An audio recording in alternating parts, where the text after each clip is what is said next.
Hi, good evening Cebu, good evening Philippines. It's open mic night once again, and tonight we have a member of a very illustrious Cebuano family. His grandfather, great grandfather, was once president of the republic, and his grandfather was once governor, and he was at the helm of Cebu province when Cebu happened. I don't think he was born at the time. Ladies and gentlemen, the very handsome Santino Osmeña. Welcome to the show. Thanks for having me. How are you? Good. So, I introduced you as coming from the Osmeña family. How is it being born or growing up in a political family, a family that's synonymous to Cebuano politics? Well, I mean, yeah, you grow up seeing your grandfather and your dad talking about politics a lot, and you hear the stories of your family members becoming senators or my grandpa becoming a governor. But your great grandfather was president. Yeah, and President Santi Osmeña. And I mean, there's that you can kind of feel the pressure from them. But in my case, I don't, I'm not that interested in politics, and so I wasn't really. There's four of you, right? There are four of us. And you are the second. My older sister lives in Berlin now. And you were in Berlin also. Yeah, Let's talk about that later. I just came back. Yeah, so you have an older sister, you, and then I have a younger brother and a younger sister. So sister, sister, you, and a brother and a younger sister. Who's the one who sings? Well, I mean, my older sister's, the singer. I did a song. Annette. Yeah, Annette. Yeah, I've seen her perform. She's very good. Yeah, but I also sometimes do my own little. I didn't know that. You're also very artistic. Your family, is it for the four of you, or is it just first two? I don't really know, because my younger sister and my younger brother, they didn't really show that. I mean, they're definitely creative, but they didn't really show that artistic side, like visual arts or music or anything performing arts. Not really. It's just me and my older sister, really. Yeah, but talking about politics, anyone from the four of you interested in politics? My brother wanted to be a lawyer before, but now I'm not so sure. Why? What changed his mind? I don't know. I guess it wasn't as glamorous as he thought that it would be. He was thinking of. I'm not really sure what he was imagining in his head when he said he wanted to be a lawyer. But your grandfather retired from politics after he ran for president, and at the time you were like 2 years old. Yeah. Well, you don't have any memory. Well, he didn't really retire. He ran for senator like a couple of years ago, I think. Oh yes, he did. But he's not held. He hasn't held public office in a while. In a long time. Yeah. But a lot of people look up to him for his Pomdi party and for steering Cebu into progress. So and there was talk a while back, just a few months ago, that he was gonna run for governor. He changed his mind though. Why? Well, I don't know. I mean, Did you want him to run for governor? I kind of did, because a lot of people are forgetting what he did. The younger generation. Yeah, definitely. Yeah. Even I don't know really to the fullest what he did. Yeah. But yeah, my grandfather's never retired. He planned on retiring years and years ago, and then he goes to work every single day. Oh really? What does he do now? I don't know. He's kind of like his own foreman. He builds roads and it's like into construction. Yeah, he just sits there and watches it all happen. So, but when he was still trying to make up his mind before he announced that he was going to run, and then later on announced that he was not going to run anymore, did he consult family members like you? Well, not me, but I'm sure he consulted my dad and cousin. And there was also rumors that your dad was interested to run. Yeah, he was gonna run for, I think it was mayor of Talisa. And he had some pretty good ratings actually. And then why not? He put business before politics, I guess, at the time. So your line of the Osmeñas have not been very politically active, I mean, in the last several years, in terms of holding political office? Well, within the extended family, no, grandfather, dad, and his brothers and sisters. Not really, but my grandfather's brother is mayor of Mayor Santi Osmeña. yeah, Are you close to him? not that close. I mean, I see him at least once or twice a year, but other than that, But it's in your blood, no? It's in your blood. And you're also related to not just President Santi Osmeña, your great grandfather, but you're also related to President Macapagal. yeah, I think so. Because Santi's mom, Lana Osmeña, is Lana Pangan. Yeah. That's why we're related. You're actually like my nephew. Yeah, your mom. Because my grandfather was Herodotus Pangan Acevedo, and they're all from this town called Florida Blanca in Pampanga, and so was President Macapagal's mother. I wanted to ask if you were backpacking, any adventures or misadventures, but we have to pause for the short break. We'll be back.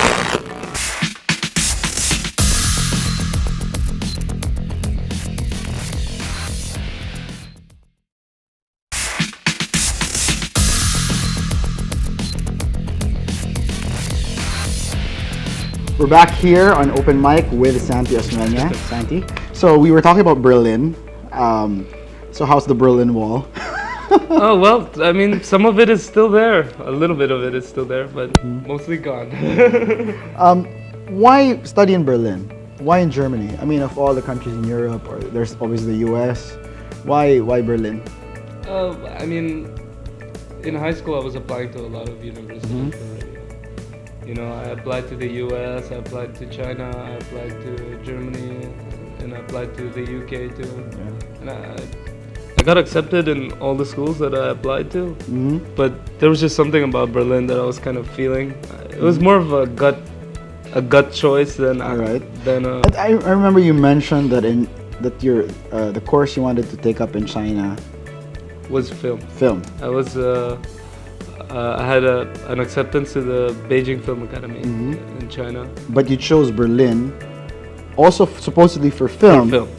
But that the course was it was canceled because you didn't have enough students. Yeah, there was like a minimum of 5, and 3 students dropped out because of, I think it was visa reasons, immigration problems. Yeah.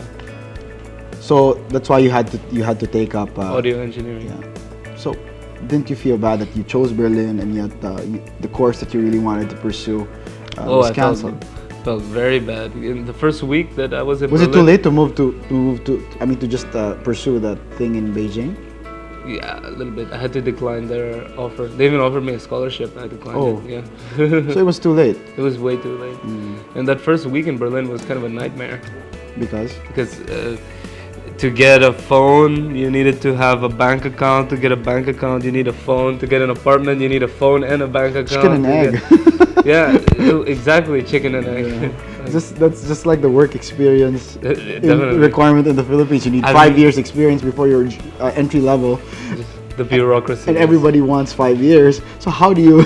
I mean, how do you start when everybody wants experience? So anyway, so how?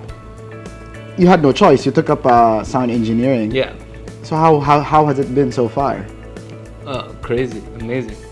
I loved it. But you say that this is just you took it up, but you intend to take up further an actual bachelor's degree. Further studies in another course, because I think of it as more of like just a tool that I was able to get. It's a skill. Yeah, and there are not a lot of people here that take up the same thing, you know. That's right. There are not a lot of people who are here and they're like, they grow up and they say, I want to be an audio engineer, you know. It's like, it just doesn't happen. I don't even know what exactly. Yeah, exactly. Is it? I mean, it's for film or for music or for both? For everything. For film, for music, for live performances, for speeches, for anything that has to do with sound and people that have the sound good. There's always an audio engineer there to make sure that. Well, you should help Cebu, because there's a lot of events here that have crappy sound systems. Yeah, I noticed, and a lot of clubs too that have. No, I don't go to clubs that much. Do you? Well, it was actually part of our course to visit clubs. Lucky you!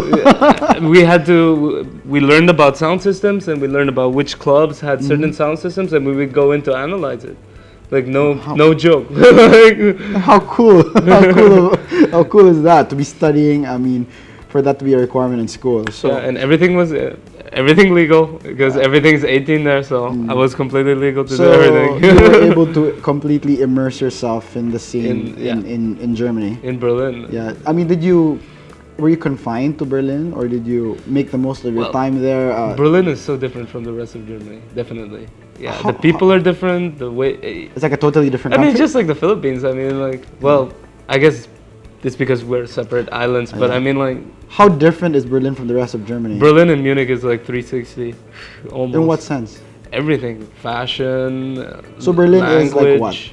In the if in the Philippines, Berlin would be more like I don't know actually because Berlin is just so underground and like. oh.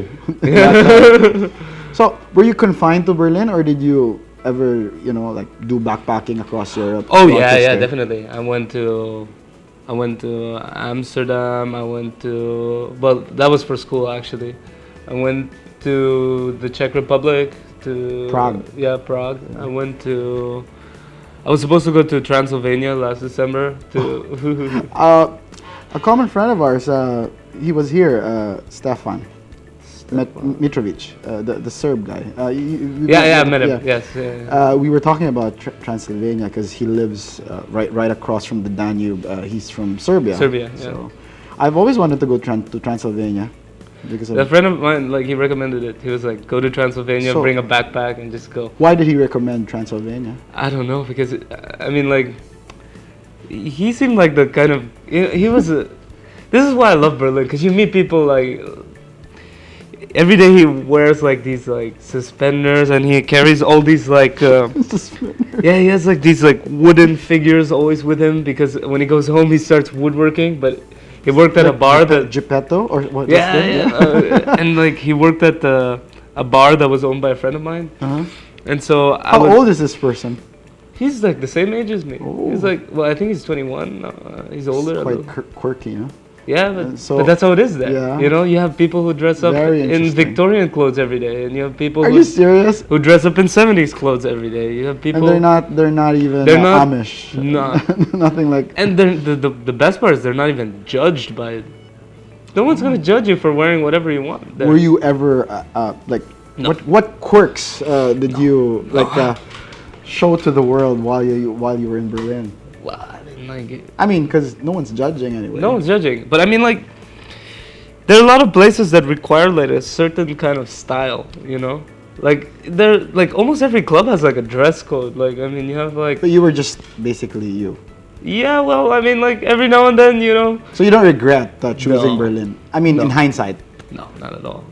You know, like every now and then you'd wear like a turtleneck with like 7 different scarves on it and not really understand why. Okay. So that's Berlin. I didn't even know that. I've never been to Berlin. So you said you want to take up further, you want to study again, take up a bachelor's degree in industrial design. Still in Berlin, or are you open to other cities? I'm open to anything really. I'm open to other cities in Asia or in the States Or in Europe? or yeah, So but you can continue backpacking in Transylvania. no, but I would love to go back to Germany. Actually, I love the country. You can live like 4 more years there? Yeah, easily. Really? Yeah. Berlin in particular? If I moved back to Berlin, even better because I know so many people already. Yeah. So you miss it? Definitely. But So, what was the craziest thing you've done? You know, you're surrounded by a lot of crazies, and crazies in a good way, you know, in a well, Steve somewhere in Jobs a bad sort of- way. I mean, Huh? sometimes in a bad way. You know, sometimes Okay. you don't. What have you done there? What crazy good thing have you done in Berlin? And the next question is, what crazy bad thing have you done there while in Berlin?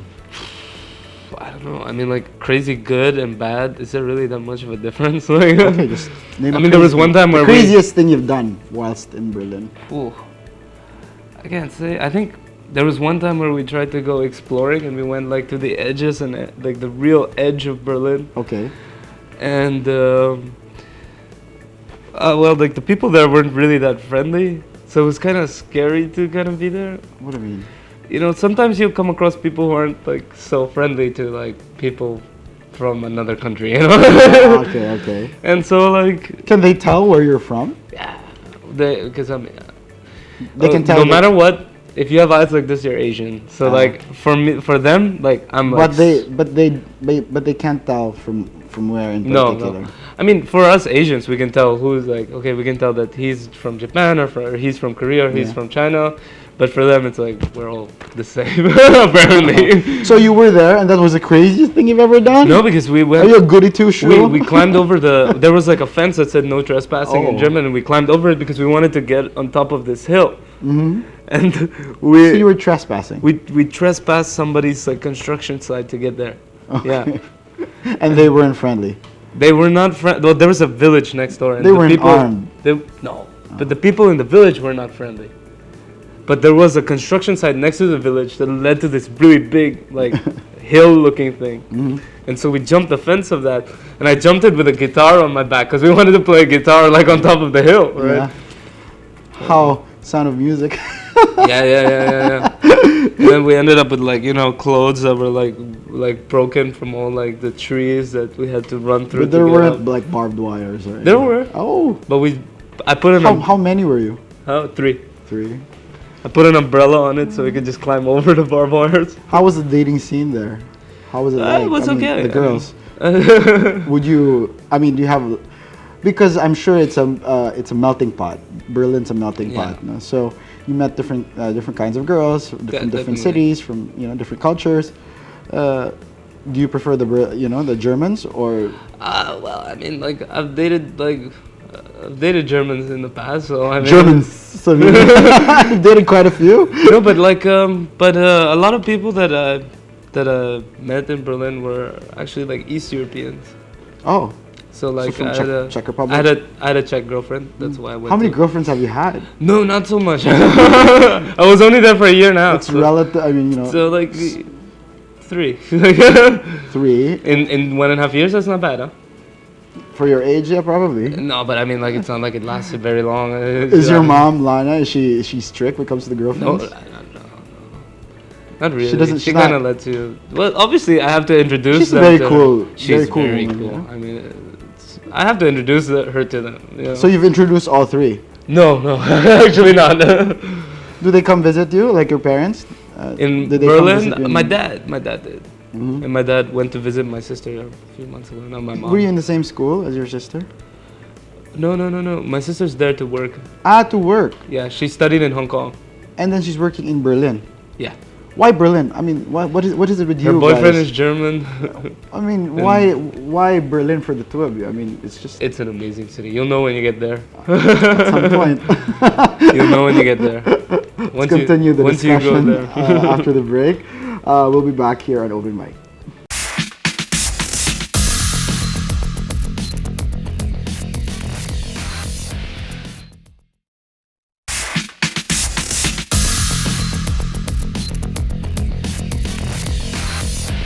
We're back with Santi Osmeña. So we're talking about Berlin. At the time, you were a bit bigger then. Yeah, a lot bigger. Yeah, and then you've really shaped up. Yeah, definitely. And how many pounds did you lose? Like 70. When you were abroad studying, how heavy were you? I think when I left Cebu, I was about 130 kilos, so is that like 250 pounds or something? Wow. Like that? Yeah. We'll show a picture of that. and then when you returned, you already lost some weight. I was something like 92 kilos. So from 130 kilos to 92 kilos. That's a lot. And then now I'm at about 80. So how many pounds is it? How many pounds? I think that's like 70 pounds. I lost like 50 kilos. That's a lot. So you were really quite fat, not just chubby. Do you have stretch marks? A lot. Like, how do you? This is all stretch marks. I mean, is that gonna go away? Probably not. Battle scars. So how did you lose so much weight? Well, I tried everything. That's what I did. You know, I went from including drugs. Well, no, I mean everything. Well, yeah, actually, technically, yes, I did because I was taking fat That's burners. Not illegal. Not illegal. Yes, no, I was not using illegal drugs to lose weight.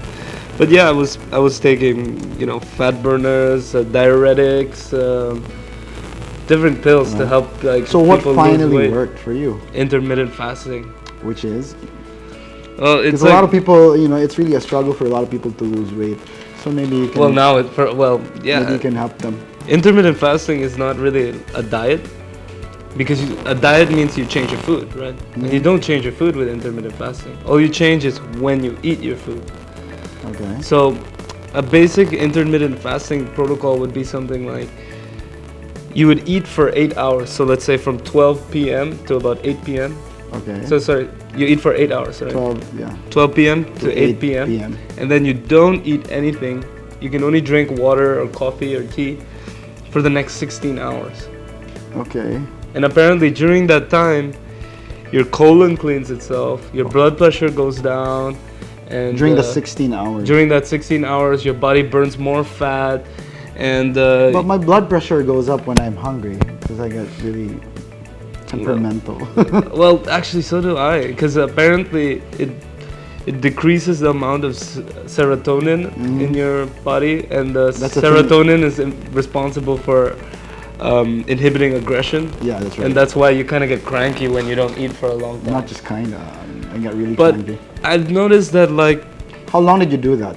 I've been doing it for 6 months now. You're still doing it? I'm still doing it. I'm gonna keep doing it forever. You don't need It's to not, anymore. but it's not so much about losing weight anymore. Now it's just. So how's your intake like now? Well, now I do something a little bit more advanced. So I do a 4-hour eating window, sometimes 3-hour eating window, followed by a 20 to 21 hour fast. And So within 4 hours you eat. I eat everything. I eat like 3,000 calories in 4 hours. And then you don't eat for the next 20 hours, Yeah. including sleep. No, that's Yeah, part that of it. includes sleep.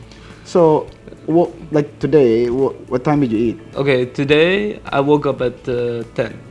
All right. So I add 6 hours to that. That means I can eat at 4 p.m. So I ate at 4 p.m. today, and I stopped eating after I left the house. So I only ate for about 2 hours. So I had 3 chicken breasts, brown rice.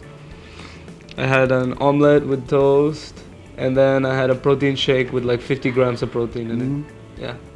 So that's it for today. That's it for today. I don't Until eat until tomorrow. until tomorrow at 3 with 6 hours after you wake Yeah. up. Wow, where'd you learn this? I actually learned it from somebody that I met by accident. He went to Top, Yeah. and I was there walking my dog, and we met. That's where you live, right? Yeah, I live at Top, and I went to the gym with him the next day, and I was like, dude, how do you have that 6-pack and you're so lean, but you can lift so much? And he's like, intermittent fasting. Try and Google it. And I Googled it, and from then on, I kept doing it. But when you met this person by accident, you already lost weight then. Yeah. But How much I was did you losing. lose? I was losing slowly. But how much did you lose from when you started with intermediate fasting?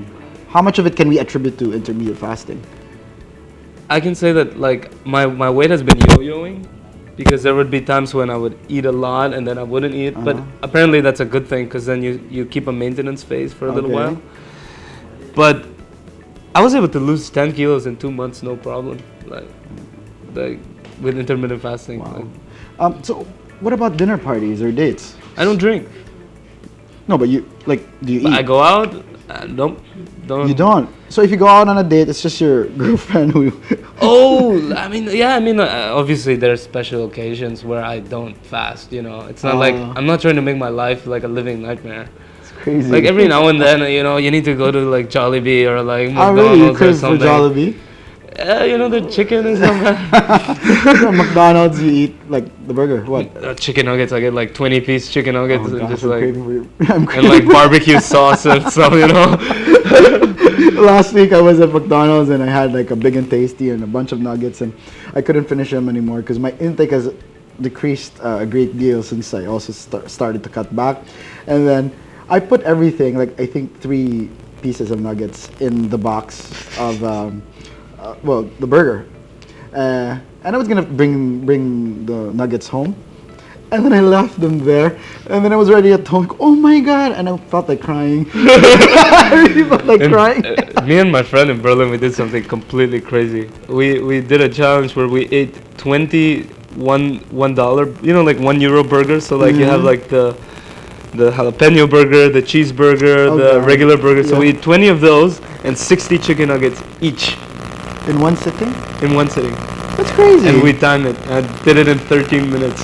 What? This is before you lost all the weight. Yeah, I don't know where yeah, this is before. Yeah. No, actually, I lost 20 burgers. 20 burgers. That's crazy. Yeah. And we had to down it with one big beer. Wimpy, the character, eats a lot of burgers. Wimpy, I don't know. But, I mean, good thing you didn't die. No, it was okay at the end. I think I ate his nuggets after. He didn't finish them. Did you have Coke with that? No, we had it with a liter of beer. Oh my gosh, beer. Well, now you can't do that anymore because you work so hard with your intermediate fasting. No, but the thing is that with the intermittent fasting you can. Within the 4 hours. No, but okay, 2 days ago I really picked out. I had I think I had some pizza, some polvoron, some nuts roasted in honey, and some spam, some bacon, and some. But I don't think I can last 20 whole hours without food. You think you can't, but if you do it 3 times, you do it 3 days consecutively, you won't get hungry anymore. I don't know, because for example, going to the labs, preparing for your labs, fasting blood sugar, you're not supposed to have even water for I think 8 to 9 hours, and even that feels horrible. But that happens. But that no water for 8 to 9 hours. It happens when I sleep. Yeah. So when I sleep, I don't drink any water, and as soon as I wake up, I drink a liter of water. You know what? In my case, I don't know if it worked for other people, but I lost 22 pounds in a span of 6 weeks, and all I did was cut back on my rice because I really eat a lot of rice, 2 to 3 cups per meal, and I downsized, but not abruptly. I just take out the first meal that I committed to my own program. I would take out 1 tablespoon full of cooked rice from my cup, from the cup because I measure my food, and after 2 days, that's -2. After 2 more days, that's -3 cups until I reach the ideal volume. And that's what I've been eating since, and I lost 22, I think, in 6 weeks. It was just the rice that was bad that was really doing it for me. Well, for me too, a little bit. The rice does add some extra calories, but the main thing to lose weight is just to stay at a caloric deficit. So depending on how much calories your body can burn a day, you just need to eat less than that, and you'll lose weight. You count your calories? I don't personally, because of intermittent fasting. I don't have to. You don't have to. Before I did. I used to count them. It was annoying. It was terrible. I was killing myself. I was eating chicken breast in the morning, and then I had chicken breast with a little bread and toast, and I don't count. I just estimate. Yeah. Well, now I count the protein. So I count how much protein I eat. For me, that's important now because I'm bulking. You can count protein. You can. You need 0.7 to 0.8 grams of protein per pound of body weight. This is not your ideal weight and body structure? I think this is my ideal, I'm at a healthy body fat percentage right now, but I'm not at my goal, because I have a goal and I'm still heading towards that goal. All right. And my goal is to hit 7% body fat and to gain 10 inches across my shoulder line. I want to get a bit bigger. That's very specific. Are you vain? No. But so what do you do this for? Yeah, it's because I want to see myself in that body that I picture myself in, and Before you lost all the weight, do you have any insecurities? A lot. Oh, really? Crazy. I would always think you? Yeah, before it used to a lot because I was really big and people were telling me that your folks aren't. Yeah, I had some nicknames Fat Man or something like that. I took it as a friendly thing, I'm with my friends. But to an extent, no, it gets to you. It does make you feel a little bad, and you look at yourself in the mirror, and you're not happy with what you see in terms of. At what moment did you make that decision to really lose the weight? Well, I was a computer geek for the longest time. I would spend hours and hours on end playing computer games every single day. one day I started going out with some friends, and I was like, hey, this is great. You know, like meeting new people every day, you know, and like when that happened, I wanted to, you know, become something that was a little bit more like attractive, something a little bit more, you know, fresh, a fresh new me. And that's why I started losing weight. But I had no direction. Everything in my head was just lose weight, lose weight. It was not, I want to become this. Yeah, but at least you are where you are right now. Yeah, definitely. And you achieved it. Yeah. Speaking of, because we're running out of time, you are 20 years old. You have your entire life ahead of you. You have, you know, your creative track that you've actually started to pursue, and then you have a family legacy of how many, I mean, decades of public service, and a very strong surname, you know, politically. Where do you see yourself 10 years from now? That's a bit of a hard question. I mean, I see myself, I mean, obviously I need to study again and get a bachelor's degree in something, and I want to do it in industrial design. And it would be nice to work abroad. It would definitely be nice to work abroad for a little while and get a lot of experience learning about it. But I mean, this is my home. So eventually I'd have to come back here, because if you take all the people that get external experience and they stay outside of the Philippines, then the Philippines gets nothing in return, you know what I mean? But if you go out and you educate yourself and you come back here and try to start something new here, then you know, contribute to this country's growth, you know? Bring with you a wealth of insight. Yeah. And transfer of technology. Yeah, exactly. So because you take most of these people, and like a lot of people here, they just want to leave, you know? They're just like, I want to get a good education, I'm going to go abroad, I'm going to move to the States, I'm going to move to here. But you don't get a lot of people saying, I'm going to go abroad so that I can learn more about other people's culture, and then I'm going to take it back with me to the Philippines. You don't really hear people say that often. But I'm confident that at some point, 10 years from now, you'll find yourself back here and contributing to Cebu, to Philippine society in whatever way hopefully you can. And I wish you all the best. Thank you. That's all the time we have. Santi, thank you so much. Oh, thanks for having me. We've had Santi Osmeña here on the show. Next week we'll have Luli Arroyo, another scion of a presidential family, for our 11th episode. That's 11/11. That's 11th episode on November 11th. November 11th. So that's 11/11/11.